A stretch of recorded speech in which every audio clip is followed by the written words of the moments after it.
নমস্কার, আপনাদের সবাইকে স্বাগত। জম্মু কাশ্মীরে ৩৭০ ধারা উঠিয়ে নেওয়ার পর ভারতের লক্ষ্য পিওকে, সেটা সবাই জানে ও বুঝে গেছে। ভারত সেই পথেই কাজ করছে, সেটা আবার প্রমাণিত হলো। উপত্যকায় এখন নির্বাচনী আবহ।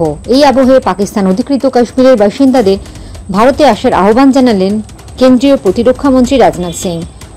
18 ও 25 সেপ্টেম্বর এবং 1 অক্টোবর 3 দফাতে বিধানসভা নির্বাচন জম্মু কাশ্মীরে।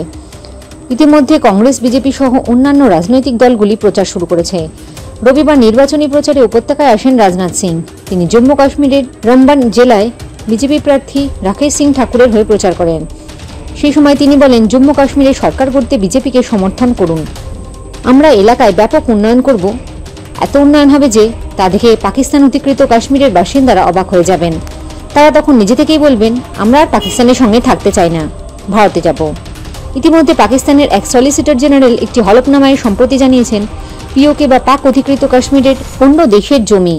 এই কথা জানিয়ে কেন্দ্রীয় মন্ত্রী রাজনাথ বলেন, আমরা পিওকে বাসিন্দাদের বলতে চাই, পাকিস্তান আপনাদের বিদেশি বলে মনে করে, কিন্তু ভারতবাসী তেমনটা ভাবেন না।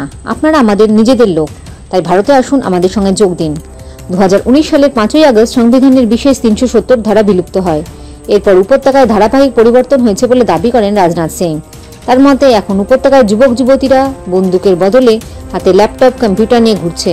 রাজনাথ সিং এর আগে কেন্দ্রীয় স্বরাষ্ট্রমন্ত্রী অমিত শাহ জম্মু কাশ্মীরে নির্বাচনী প্রচার করেন। এদিকে আমরা দেখতে পাচ্ছি, বিগত কিছু সময় থেকে পিওকের মানুষ সরকার ও সেনার বিরুদ্ধে আন্দোলন করছে। ফলে আগামী সময়টা খুব গুরুত্বপূর্ণ ভারতের জন্য, আর সঠিক সময় ভারত পিওকে ফিরিয়ে নেওয়া উচিত। জয় হিন্দ, জয় জওয়ান, জয় কিষান।